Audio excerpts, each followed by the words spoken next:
Menteri Luar Negeri Wang Yi, sekali lagi selamat datang kembali di Jakarta. Kunjungan ini saya yakini akan lebih memperkuat hubungan kedua negara.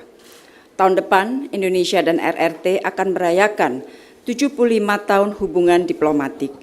Kemitraan Strategis Komprehensif Indonesia RRT akan terus dipupuk dengan semangat kerjasama, saling menghormati dan saling menguntungkan.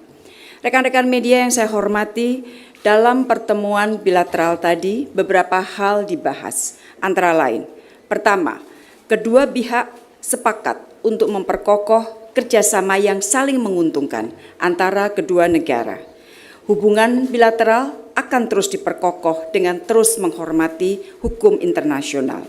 Di bidang ekonomi, RRT adalah salah satu mitra penting Indonesia. RRT merupakan mitra dagang terbesar bagi Indonesia dengan volume perdagangan mencapai lebih dari 127 miliar US dollar. RRT juga merupakan salah satu investor asing terbesar dengan nilai investasi lebih dari 7,4 miliar US dollar tahun lalu.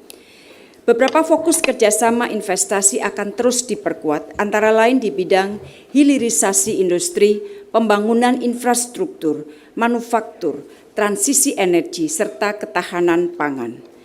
Pembahasan kerjasama ekonomi secara lebih detail akan dibahas dalam pertemuan High Level Dialogue Cooperation Mechanism atau HDCM di Labuan Bajo besok.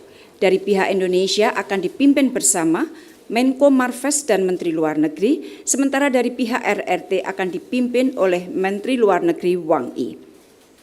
Masih dalam konteks kerjasama bilateral, kita juga membahas kerjasama penanganan kejahatan lintas batas, terutama online scam.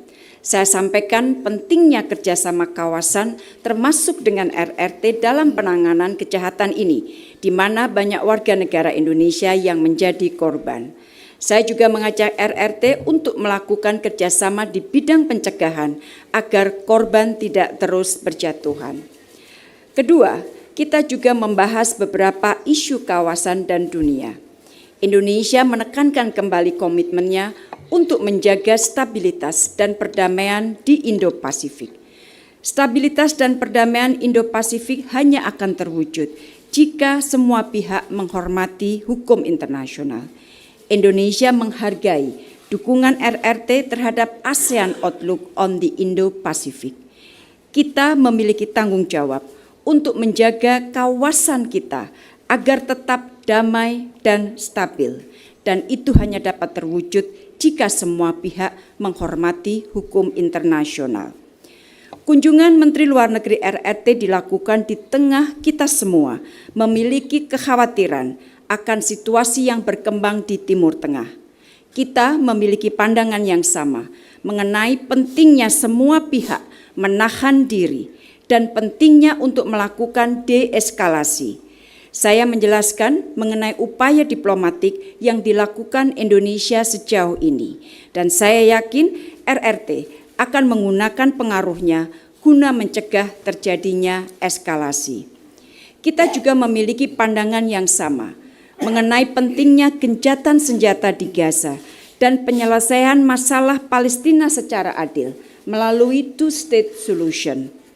Indonesia akan mendukung keanggotaan penuh Palestina di PBB. Stabilitas Timur Tengah tidak akan terwujud tanpa penyelesaian isu Palestina. Demikian hasil pertemuan bilateral saya pagi ini dengan Menteri Luar Negeri Wang Yi, dan setelah pertemuan ini Menteri Luar Negeri Wang Yi akan melakukan kunjungan kehormatan kepada Bapak Presiden. Sebagai penutup, Minister Wang Yi, mari kita jalin hubungan yang bersahabat, saling menghormati, saling menguntungkan, dan terus menghormati hukum internasional. Dengan demikian, kita akan dapat menjaga stabilitas, perdamaian, dan kemakmuran di kawasan kita.